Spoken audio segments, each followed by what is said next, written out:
एखाद्या अशा वास्तूची कल्पना करा जी उदय आणि अस्त या दोन्हीचं प्रतीक आहे. हा महाराष्ट्रातील पुणे शहरातला शनिवार वाडा ही अशीच एक जागा आहे. मराठ्यांच्या वैभवाचं, सत्तेचं आणि एकेकाळच्या त्यांच्या वाढत्या प्रभावाचं प्रतीक. पण हीच वास्तू विश्वासघात, रक्तपात आणि मराठाशाहीतील अंतर्गत कलहाची साक्षीदार बनली.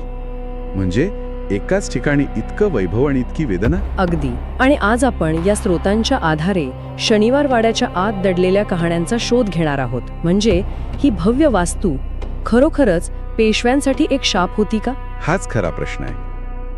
आजचा आपला उद्देश हाच आहे की या वास्तूच्या माध्यमातून पेशव्यांचा इतिहास समजून घेणे. या स्रोतांनुसार शनिवार वाड्याच्या निर्मितीनंतरच मराठ्यांच्या सत्तेची उलटी गिनती सुरू झाली असं मानणारा एक मोठा प्रवाह आहे.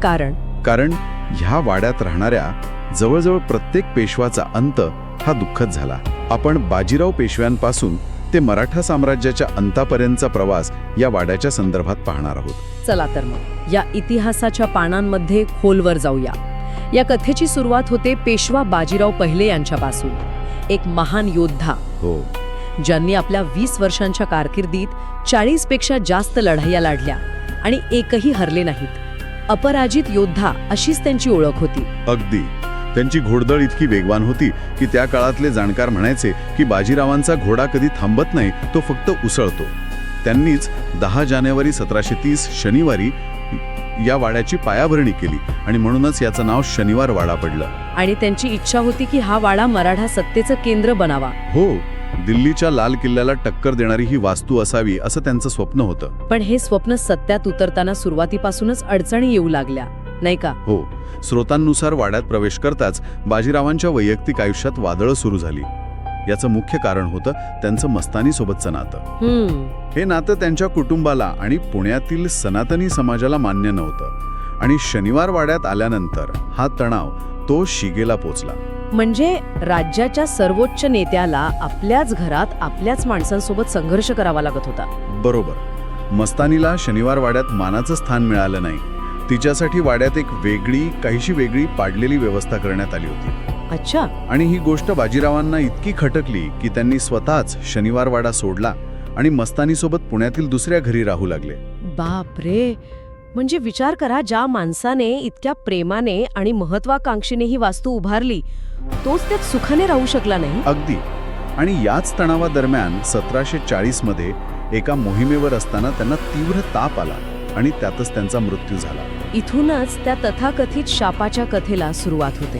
हो, ज्याने घर बांधलं त्यालाच ते घर लाभलं नाही, ही पहिली दुःखद घटना होती. यानंतर पेशव्यांची अशी साखळी सुरू झाली ज्यांचा संबंध शनिवारवाड्याशी आला आणि प्रत्येकाच्या नशिबी दुःखद शेवटच आला. बाजीरावांनंतर त्यांचे पुत्र बाळाजी बाजीराव म्हणजे नानासाहेब पेशवे झाले. त्यांनी तर मराठा साम्राज्याचा विस्तार अटकेपार पोहोचवला. त्यांच्या काळात मराठ्यांचा भगवा झेंडा पाकिस्तानच्या अटकेपासून ते दक्षिणेत तंजावरपर्यंत फडकत होता. त्यांनी शनिवार वाड्यालाही अधिक भव्य बनवलं. जे स्वप्न बाजीराव पहिले यांनी पाहिलं होतं ते नानासाहेबांनी पूर्ण केलं. त्यांच्या काळात वाड्यात 10 मोठी घरं, 5 गेस्ट हाऊस, आरसे महाल, कारंजी बांधण्यात आली. पुणे खऱ्या अर्थाने मराठ्यांची राजकीय राजधानी बनली. शनिवार वाडा आता फक्त एक निवासस्थान नव्हता, तो मराठा सत्तेचं प्रतीक होता. पण म्हणतात ना, जेव्हा तुम्ही शिखरावर असता तेव्हा तिथून खाली पडण्याचा धोका सर्वात जास्त असतो. 1761 मध्ये पाणीपतचं तिसरं युद्ध झालं आणि सगळं चित्रच पालटलं. हो, पाणीपत हा मराठा इतिहासातील सर्वात मोठा आघात होता. या युद्धात मराठ्यांचा खूप मोठा पराभव झाला. नानासाहेबांनी आपला एकुलता एक मुलगा विश्वासराव आणि पराक्रमी चुलत भाऊ सदाशिवराव भाऊ यांना मोठ्या सैन्यासह उत्तरेत पाठवलं होतं. पण दोघंही या युद्धात मारले गेले. मराठ्यांची एक संपूर्ण पिढी या युद्धात कापली गेली. आणि ही बातमी जेव्हा शनिवार वाड्यात बसलेल्या नानासाहेबांना मिळाली तेव्हा काय झालं? त्यांना ही बातमी थेट मिळाली नाही. एका व्यापाऱ्याने सांकेतिक भाषेत एक पत्र पाठवलं होतं. अच्छा. त्यात लिहिलं होतं, 2 मोती गळाले, 27 मोहरा हरवल्या आणि चांदी व तांब्याची नाणी किती गेली याची गणतीच नाही. बापरे. हे वाचताच नानासाहेब पूर्णपणे खचले. पुत्राच्या आणि भावाच्या मृत्यूचा धक्का ते सहन करू शकले नाहीत आणि काही महिन्यांतच त्या धक्क्यानेच त्यांचा मृत्यू झाला. म्हणजे आता 2 पेशवे झाले आणि दोघांचाही अंत वाड्यात दुःखद परिस्थितीत झाला. याला योगायोग मानायचा की त्या तथाकथित शापाच्या कहाणीला बळ मिळू लागलं होतं? लोकांमध्ये तशी चर्चा नक्कीच सुरू झाली होती. एका पेशव्याचा मृत्यू वैयक्तिक तणावातून झाला तर दुसऱ्याचा राजकीय पराभवाचा धक्क्याने. शनिवारवाडा आता फक्त वैभवाचा नाही तर दुःखाचंही प्रतीक बनू लागला होता. पानिपतच्या पराभवाने आणि नानासाहेबांच्या मृत्यूने मराठा साम्राज्याला एक मोठा धक्का बसला होता. अशा परिस्थितीत सत्ता सांभाळण्याची जबाबदारी आली ती त्यांच्या 16 वर्षांच्या मुलावर, माधवरावांवर. अगदी इतक्या लहान वयात एवढी मोठी जबाबदारी आणि घरातच शत्रू. आणि हा घरातला शत्रू म्हणजे त्यांचे स्वतःचे काका रघुनाथराव उर्फ राघोबा. हो, राघोबांना पेशवेपद हवं होतं. ते पराक्रमी होते पण महत्वाकांक्षीही होते. पण पेशवेपद वंश परंपरागत असल्यामुळे ते त्यांना मिळू शकत नव्हतं. त्यामुळे त्यांनी माधवरावांना पदावरून हटवण्यासाठी अनेक प्रयत्न केले.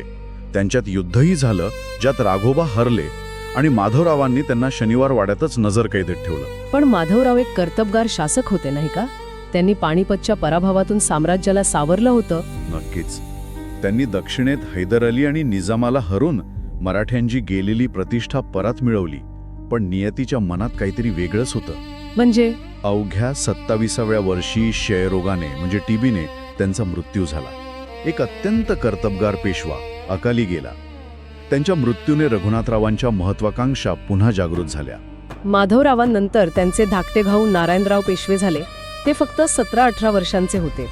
असं म्हणतात की मृत्यूच्या आधी माधवरावांनी रघुनाथरावांकडून नारायणरावांच्या रक्षणाचं वचन घेतलं होतं. हो, वचन घेतलं होतं, पण सत्तेची लालसा वचनापेक्षा मोठी ठरली. राघोबा इतके आंधळे झाले होते की त्यांनी ते वचन पाळलं नाही. 1773 मध्ये गणेश चतुर्थीच्या दिवशी त्यांनी नारायणरावांच्या हत्येचा कट रचला. अविश्वसनीय. ही मराठा इतिहासातील एक अत्यंत काळी आणि धक्कादायक घटना होती. म्हणजे गणेश चतुर्थीच्या दिवशी स्वतःच्या काकाच्या सांगण्यावरून एका 18 वर्षांच्या पेशव्याची हत्या होते. त्या वाड्यातल्या भिंतीही हदरल्या असतील. त्या महालात घुसले तेव्हा ते जीव वाचवण्यासाठी आपल्या काकांच्या म्हणजे राघोबांच्या महालाकडे धावले. आणि असं म्हणतात की त्यांचे शेवटचे शब्द होते, काका मला वाचवा. हो, आजही अनेक लोक मानतात की पौर्णिमेच्या रात्री त्यांची ही किंकाळी शनिवार वाड्यात ऐकू येते. आणि ती किंकाळी ती केवळ एक शेवटची आरोळी नव्हती. ती मराठा साम्राज्याच्या एकतेच्या तुटण्याचा आवाज होती. या घटनेनंतर मराठाशाहीत उभी फूट पडली. काही सरदार राघोबांच्या बाजूने तर काही विरोधात गेले.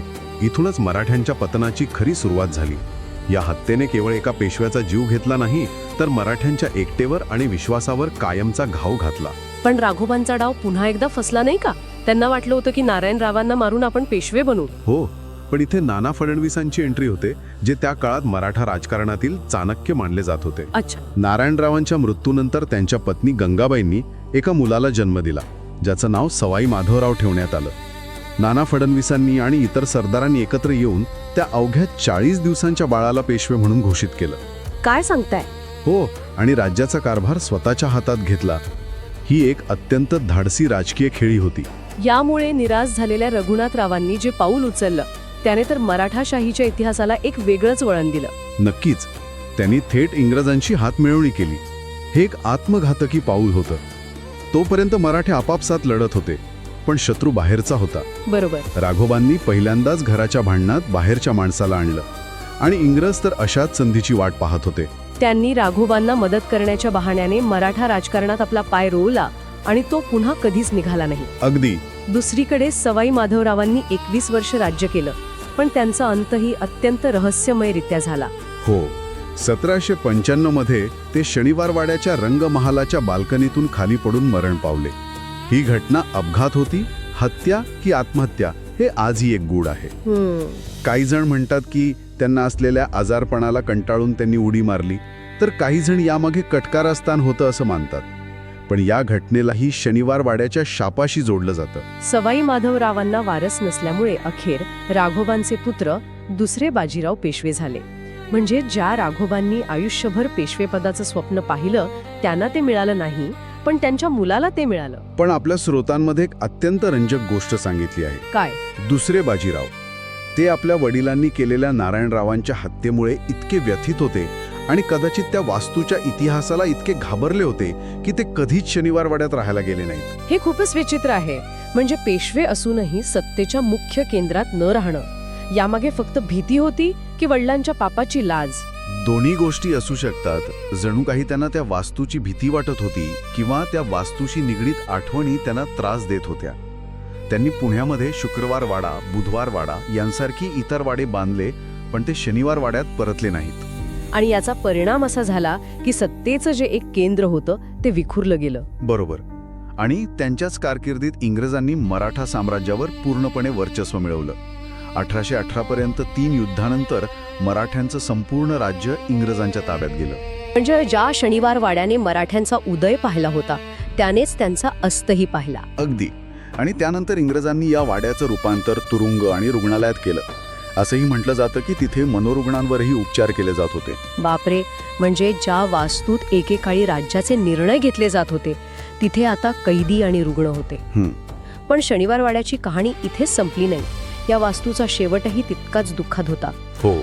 21 फेब्रुवारी 1828 रोजी या भव्य वाड्यात एक भीषण आग लागली. अच्छा. ही आग इतकी भयंकर होती की 7 दिवस जळत होती. आगीत वाड्याचा जवळपास सर्व भाग जळून खाक झाला.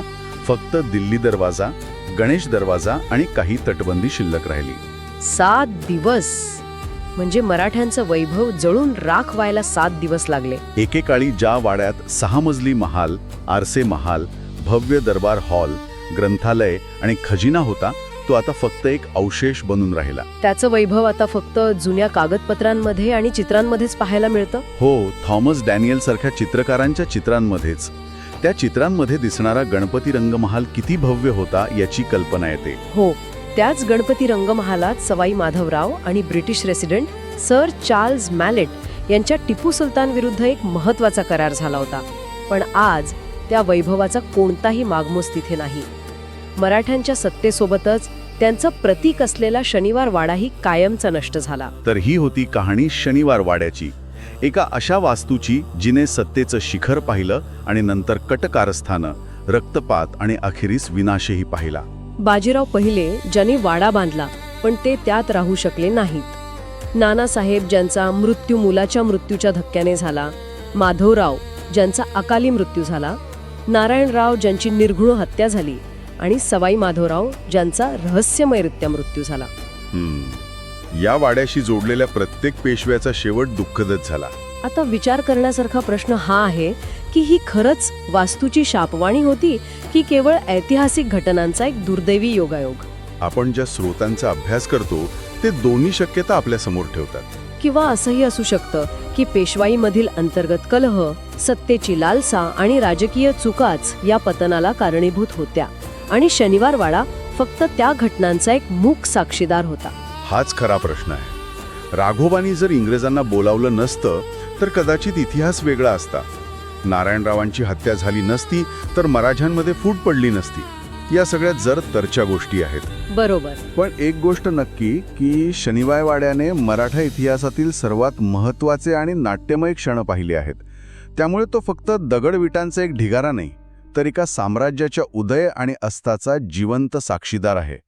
आता याला शाप म्हणावं की इतिहास, हे ज्याच्या त्याच्या विचारांवर अवलंबून आहे.